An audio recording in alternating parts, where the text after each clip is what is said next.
The council chamber was alive with sound the next morning. Alien voices overlapped, deep and sharp, flowing like waves against the walls of the great hall. Ethan sat among them, his back straight though his heart beat hard in his chest. The hall always made him feel small. High ceilings stretched above him, filled with slow-moving galaxies painted in light. The floor was black stone, polished until it reflected the stars above. And at the far end, on her throne of silver and obsidian, sat the queen. She did not smile, she did not frown. Her face was still as carved stone, yet Ethan always felt as if her eyes cut through the crowd and rested on him longer than anyone else. The day's discussion began with trade disputes.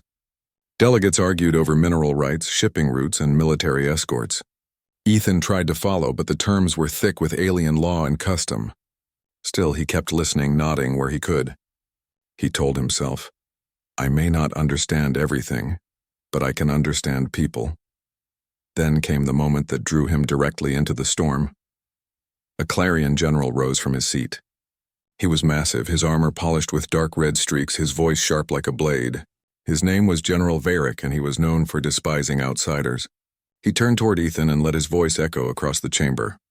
"Human," Varric said. He did not bother with Ethan's name.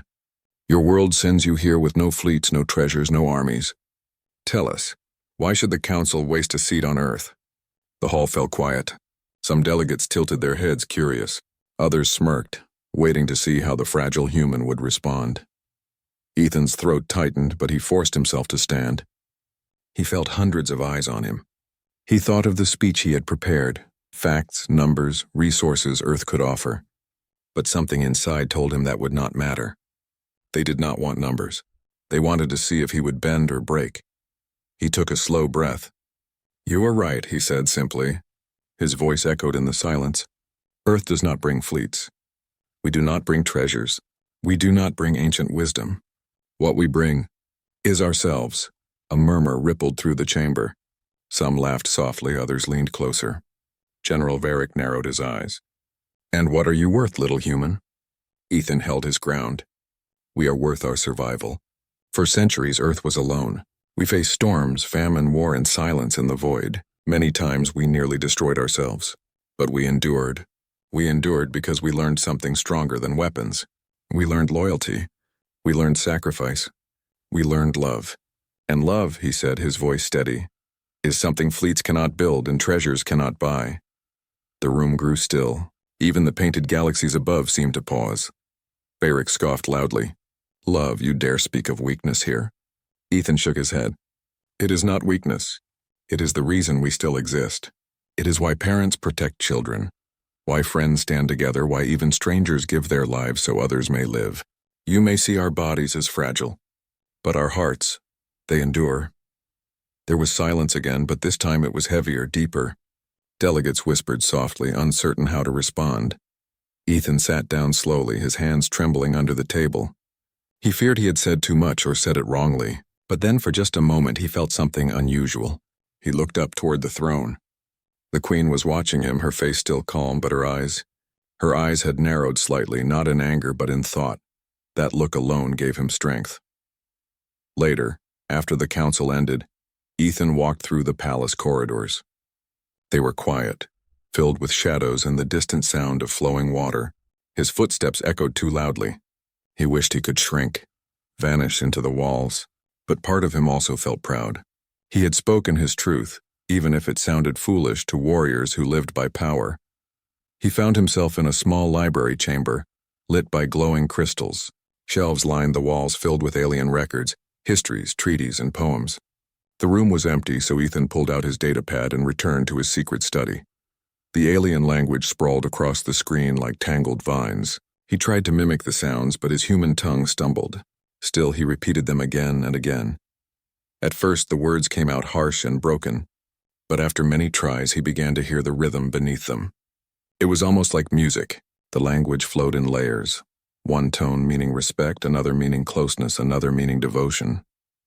He whispered to himself, "Maybe if I can speak even one phrase correctly, it will show her, that I mean more than empty words." What Ethan did not know was that the queen herself entered the library quietly. She often walked these halls alone when the council ended. That night her steps had carried her here. She stood behind the tall shelves, unseen, and listened. Ethan's voice was clumsy, his accent strange, but there was no mocking in it, only determination. He practiced a phrase that meant, "Your strength honors me." His lips stumbled, but he kept trying. The Queen's advisors often told her humans were simple, fragile, and careless. But what she heard now was different. This human struggled, but he struggled with purpose. He was not studying to gain power. He was studying to show respect. She did not step forward. She did not reveal herself. She turned away silently, leaving Ethan alone in the glow of the crystals. But as she walked back to her private chambers, her thoughts lingered. The next morning, Ethan sat again in the council chamber. Delegates argued over war with a hostile species. Voices rose, sharp and angry. Some demanded fleets be raised, others demanded treaties. The council was on the edge of breaking. Ethan listened, his heart sinking. He knew what war meant. He knew what division would cost. But he was only one man, one human. Still, when the voices grew too loud, he stood. "Division will destroy us," he said. His voice carried farther than he expected. "If we fight among ourselves, we will all fall when the enemy comes." No one listened at first. But then he tried something bold. He spoke a single phrase he had practiced all night, in the Queen's language. His voice cracked, his rhythm wrong, but the words were clear enough. "Your strength honors me." The chamber went silent. The delegates turned, surprised. Some gasped. A few chuckled softly at his broken accent.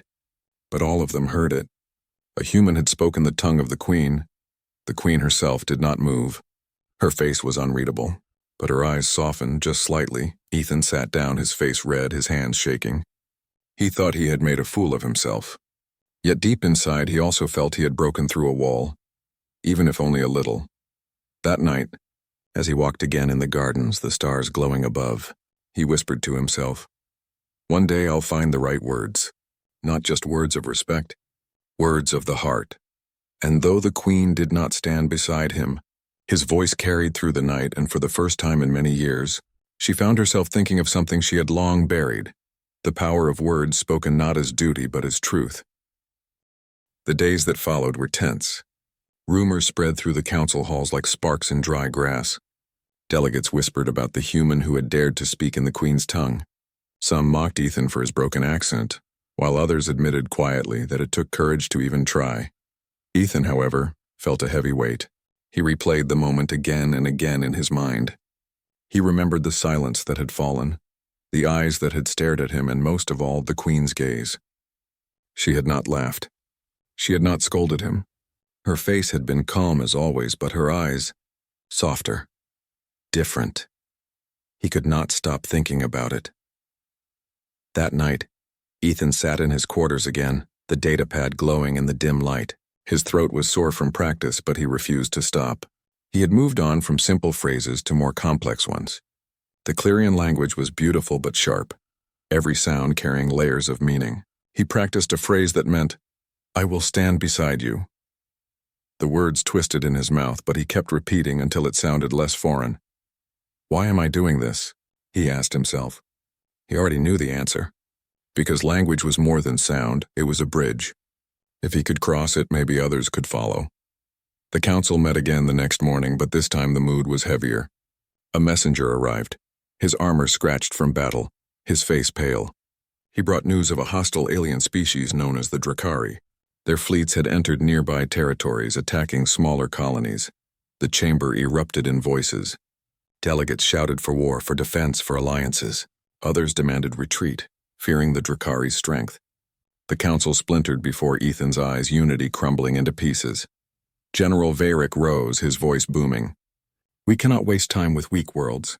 We must form a wall of iron. Those who cannot fight should be left behind." His eyes slid toward Ethan when he said it. Murmurs of agreement filled the air. Some nodded. Others looked uneasy but said nothing. Ethan's stomach twisted. He knew what this meant. Earth, without great fleets or armies, would be abandoned if the council followed Varric's words. Humanity would stand alone once again, and this time they might not survive. He wanted to speak, but his throat felt tight. His mind raced. If I speak now, will anyone listen? Or will they laugh again? Then his gaze rose to the throne. The Queen sat silent, listening. Her face was calm, but her fingers rested on the arm of her throne, still and sharp as though holding back a storm. Ethan took a breath. He stood. "Division will destroy us," he said. His voice trembled, but he did not stop. "The Drakari are strong, too strong for any one world. If we break apart now, if we leave others behind, they will strike us one by one until nothing remains." Some turned to listen. Others ignored him. General Varric snarled, "And what do you offer, human? You speak of unity, but your world has no fleets to give, no strength to add. Why should we carry your burden?" Ethan's chest tightened. He thought of his planet, small compared to these empires, fragile compared to their warriors. He thought of the long nights he had studied their language, of the Queen's eyes when she had looked at him, and then he did something bold. He spoke in the Queen's tongue. The words were not perfect. His accent was still rough, his rhythm broken, but the meaning was clear. He said, "I will stand beside you, even if I fall." The chamber went silent, no one moved. No one breathed. Even General Varric froze, his mouth half open. The sound of the human tongue forming sacred words of loyalty, words rarely spoken even among the Queen's people, struck them like thunder. All eyes turned to the throne. The Queen had not expected it. Her calm mask almost cracked, though only for a heartbeat. She leaned forward slightly, her eyes fixed on Ethan. The hall waited for her response, but she gave none. She only studied him in silence. Ethan's hands shook as he sat down. His face burned. Maybe I said it wrong, he thought. Maybe I made a fool of myself again. But deep inside, he also felt something else. A strange strength. Because even if they mocked him, he had spoken from his heart. That evening, Ethan returned to the gardens. The alien trees glowed faintly, their leaves like stars hanging low. He sat on the stone bench, exhausted, his throat raw. He looked up at the sky, his thoughts heavy. They'll never accept us, he thought. We'll always be the outsiders. But then he remembered the silence in the hall, the way every voice had stopped when he spoke in her language, the way the Queen's eyes had fixed on him. Maybe he had not failed. He pulled out the data pad again. His hand trembled as he typed a new phrase. This one was harder, deeper, almost sacred. He had found it in an old record of Clerian poems. The translation was simple in human words, but in their tongue it carried weight beyond measure. It meant, "I love you." Ethan stared at the words, his chest tight. He whispered them softly, stumbling, breaking, trying again and again. The sound was rough, but every time he spoke it, he felt a strange warmth. One day he told himself, "I will say this correctly. And when I do, she will understand." What Ethan did not know was that the Queen herself had walked again in the gardens that night. She often came there alone, her guards waiting far behind. She paused when she heard a faint human voice among the glowing trees. She stood in the shadows and listened. Ethan's voice was soft, tired, yet steady. He repeated the phrase again and again. The sacred words. Words her people rarely spoke, words that bound lives together. Her breath caught. No one in the council had spoken those words in years, not even in private. And yet here was a human, fragile and small, whispering them into the night. The Queen did not step forward. She turned and walked away silently, her heart heavier than before. But her eyes, once cold and distant, carried a spark she had long buried, a spark she did not want her people to see. And Ethan, still on the bench, kept whispering until sleep finally claimed him under the stars. He did not know it yet, but the barrier between him and the Queen had cracked. Not broken, and not yet, but cracked enough for light to pass through. The council had ended for the day, leaving the palace quieter than usual. Shadows stretched long across the marble floors, and the distant sound of flowing water echoed through the empty corridors. Ethan moved slowly, his heart racing as he approached the private chamber where the Queen sometimes met with her closest advisors. Tonight, however, he knew she would meet no one else. He had asked for this private meeting through the proper channels, and the request had been granted. The Queen herself had not spoken a word, only signaling her consent with a slow nod. Still, Ethan's stomach churned with nerves. This is it, he thought. Tonight I will say what I have practiced for weeks. The door opened silently. He stepped in and found the chamber larger than he had imagined. Light poured in from a high window, illuminating walls carved with intricate symbols and patterns. At the far end, seated on her throne, was the Queen. She looked exactly as the records described. Tall, regal, her posture perfect, her expression unreadable. Ethan bowed slightly, keeping his eyes respectfully lowered. "Your Majesty," he said, his voice trembling despite his efforts to sound calm. She inclined her head just enough to acknowledge him. "Human," she said, her voice smooth and steady. "You have asked for this meeting. Speak." Ethan swallowed hard. He had rehearsed this moment countless times in his mind. Yet now that it had arrived, words felt fragile. He had to be careful. One misstep could ruin everything. "Your people," he began, "have taught me something I did not understand before. Words are not just for communication. They carry weight. They can heal or they can hurt. They can build trust or they can destroy it." The Queen did not interrupt. Her eyes, sharp and calculating, studied him intently. Ethan took a deep breath. "I have tried in my limited way to understand your language. I have practiced your words, repeated them, struggled with them, because I wanted to show respect. I wanted to show that humanity can be more than outsiders. We can reach across the distance, across worlds, across barriers that seem impossible." He paused, his heart pounding. The silence was heavy. Even the faint hum of the palace seemed to fade. "And now," Ethan said, his voice quieter but stronger, "there is one thing I must say. One phrase that carries more than respect, more than loyalty. A phrase that cannot be spoken lightly among your people. Yet I must try." He closed his eyes for a brief moment, gathering courage. When he opened them, he spoke the words in her language. "I love you." The sound was rough, broken by the limitations of his human tongue. Yet the meaning was clear. The chamber seemed to hold its breath. The words echoed softly, settling into the space between them. The Queen froze. Her expression, which had always been calm and distant, shifted. Slowly, imperceptibly at first, her eyes softened. Her sharp gaze lingered on him, and for the first time the Queen's lips parted, not in speech but in astonishment. Ethan's hands trembled slightly. He had feared ridicule, scorn, or dismissal. Instead, he found himself staring into a pair of eyes that reflected something he had never imagined seeing in the Queen. Vulnerability. She leaned forward slightly, her voice low, almost a whisper. "Human, you dare to speak this?" "Yes, Your Majesty," Ethan said, his voice steady now, even though his heart raced. "I speak it because it is true. I speak it because it is what I feel. I do not understand everything about your people, your customs, or your ways, but I know this. What I feel is honest, and it cannot be hidden behind words of duty or diplomacy." The Queen's hand, which had rested gracefully on the arm of her throne, moved slightly. Her fingers tapped softly against the polished metal, a rhythm that Ethan did not recognize. It was almost like a heartbeat, slow and uncertain. "You know," she said quietly, "that such words are sacred. They are rarely spoken even among my own people. To hear them from you is unexpected." Ethan nodded. "I know, Your Majesty, and that is why I was afraid. But I would rather speak honestly and risk your anger than remain silent and hide my feelings." For a long moment, neither spoke. The chamber seemed suspended in time. Outside, the palace gardens glowed faintly under the starlight, the leaves of alien trees shimmering like trapped light. Inside, two beings from entirely different worlds stood together, bridged only by words and courage. Finally, the Queen spoke again. Her voice was low, trembling slightly with an emotion she rarely allowed herself to show. "Your words, they are strange, Human. They carry... Wait, I did not expect this." Ethan's chest tightened. He had hoped she would understand, but now that he had spoken, the uncertainty was unbearable.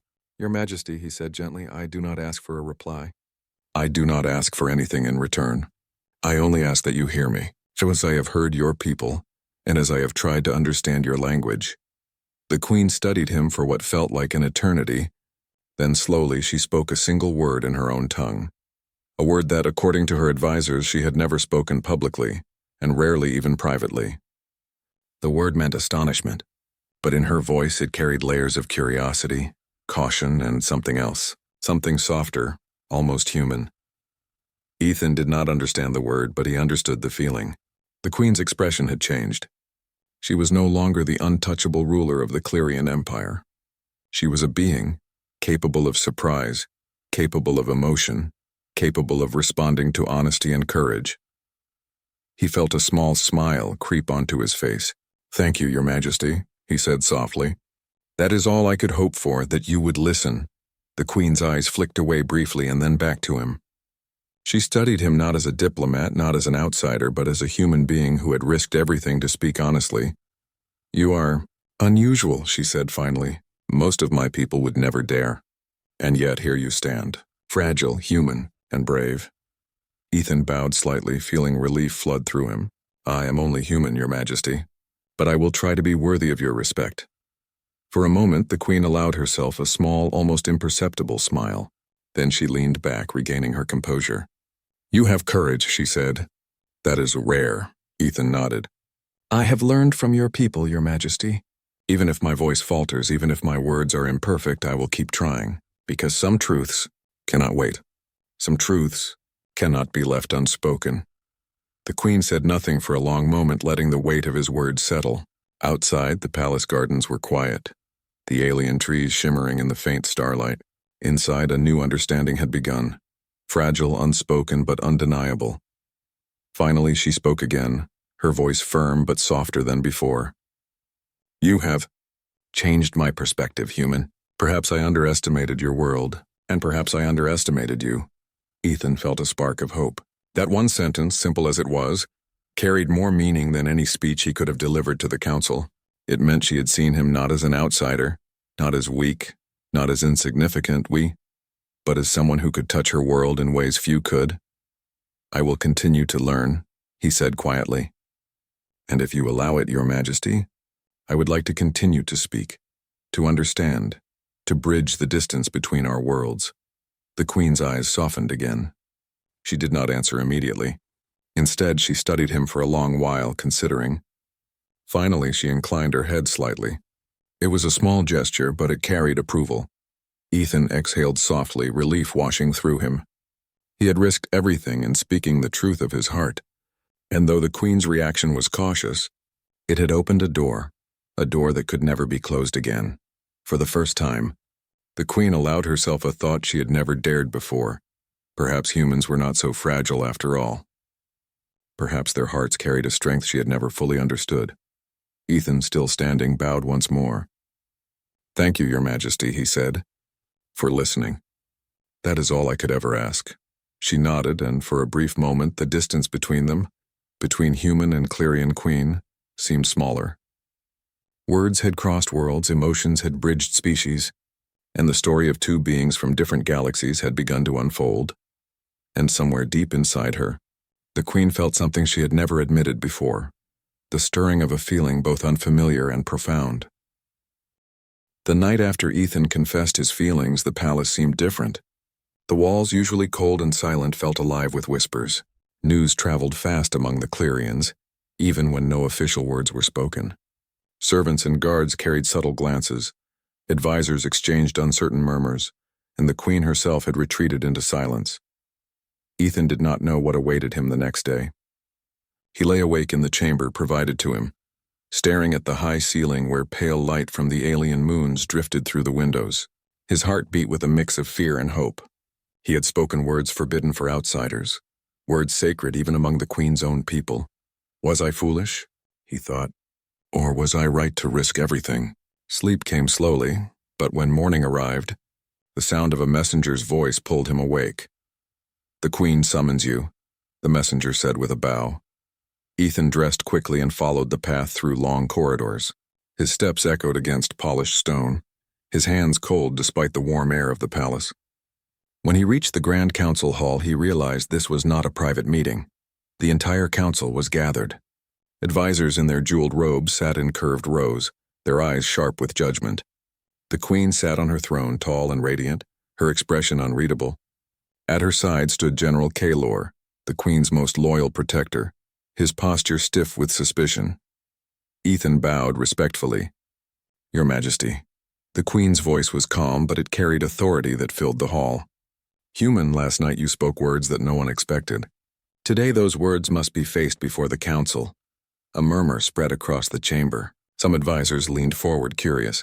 Others looked angry, their eyes narrowing at the foreigner who dared speak sacred words. Ethan kept his voice steady. "Yes, Your Majesty.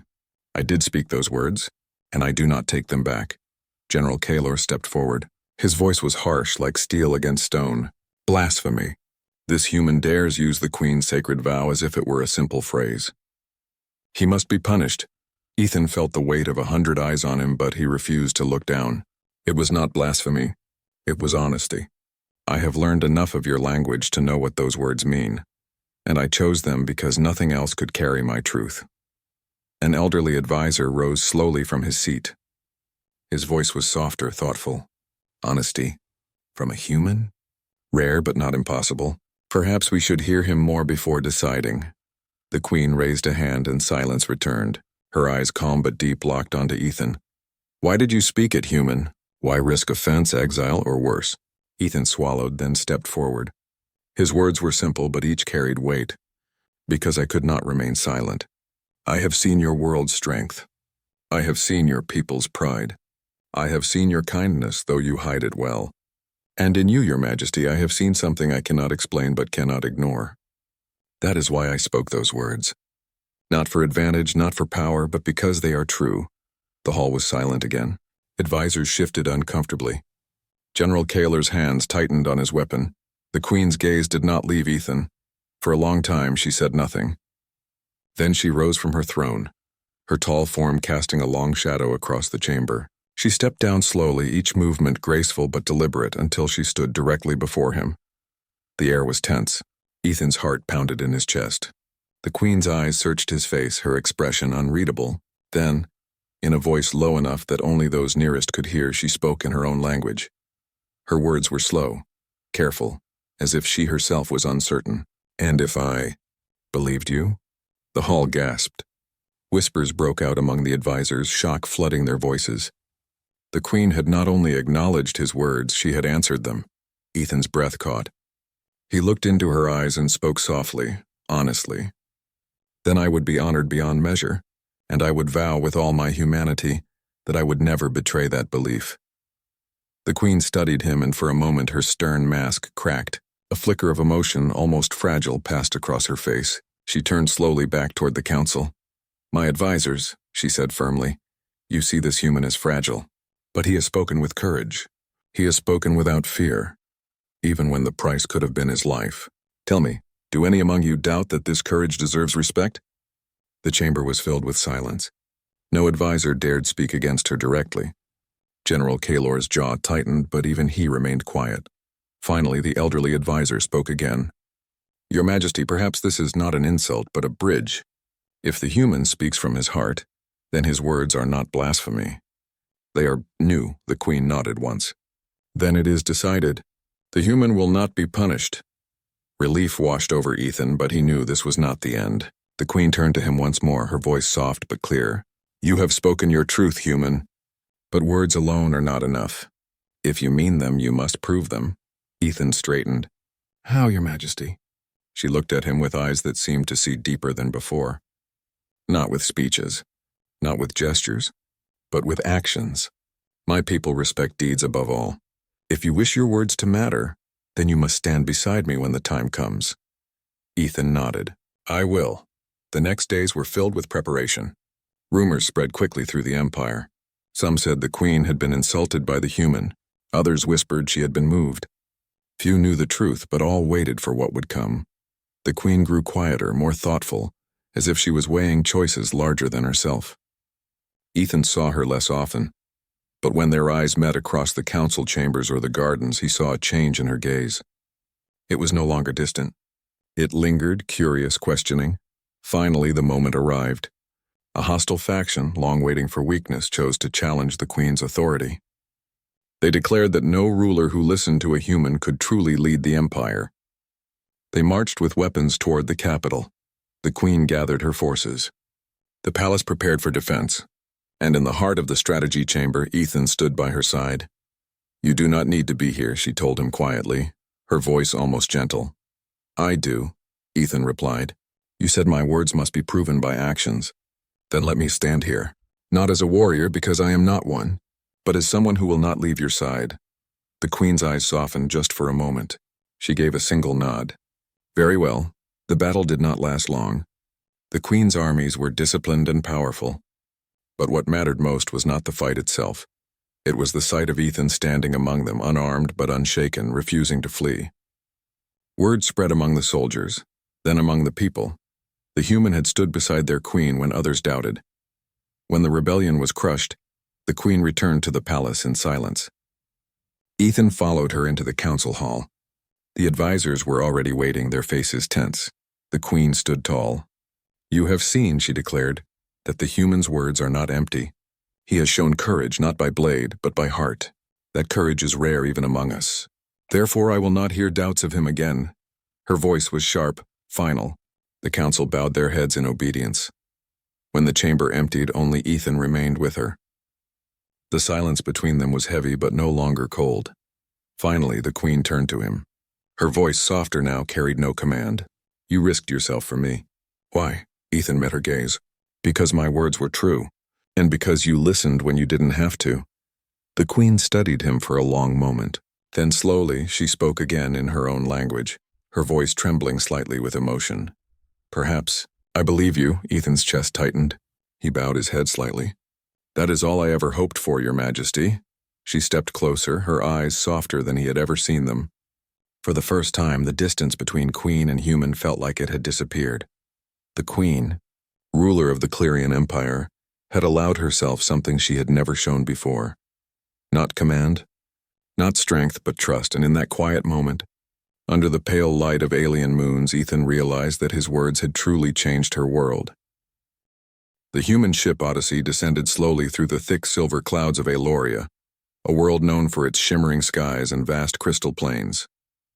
Daniel, a young explorer from Earth, pressed his hand against the glass of the observation deck.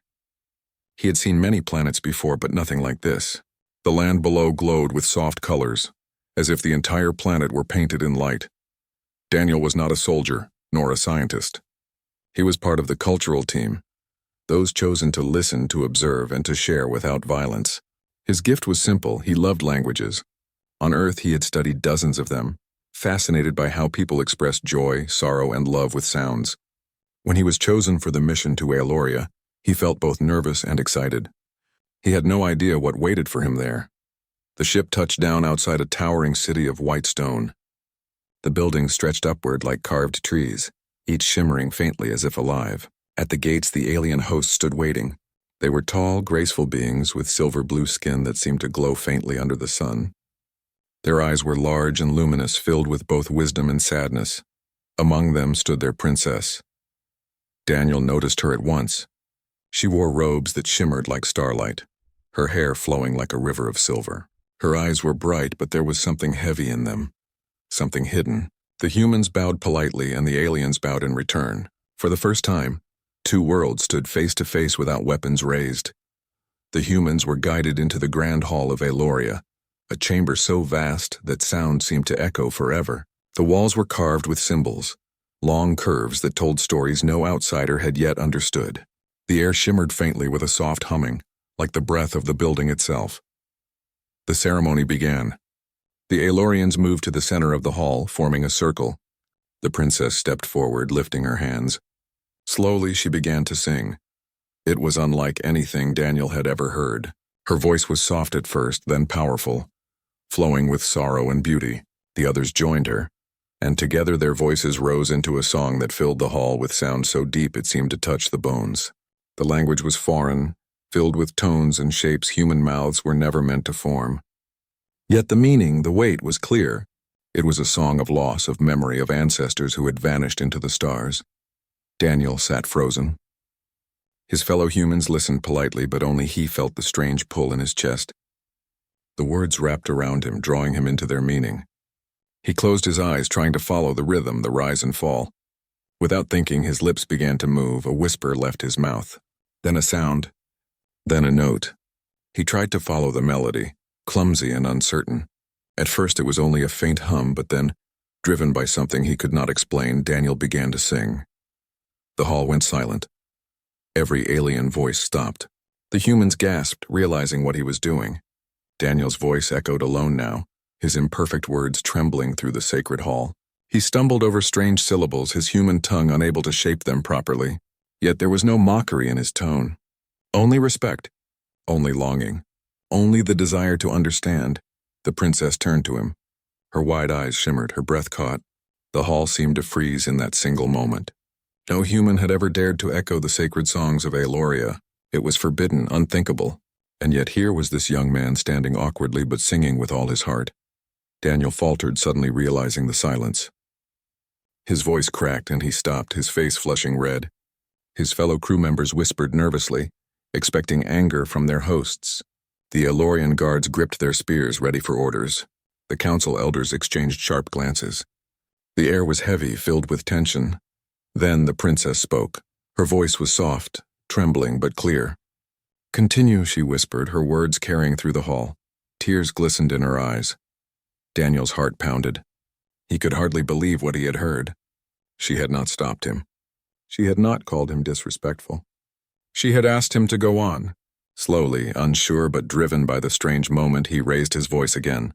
The song returned, broken but filled with emotion.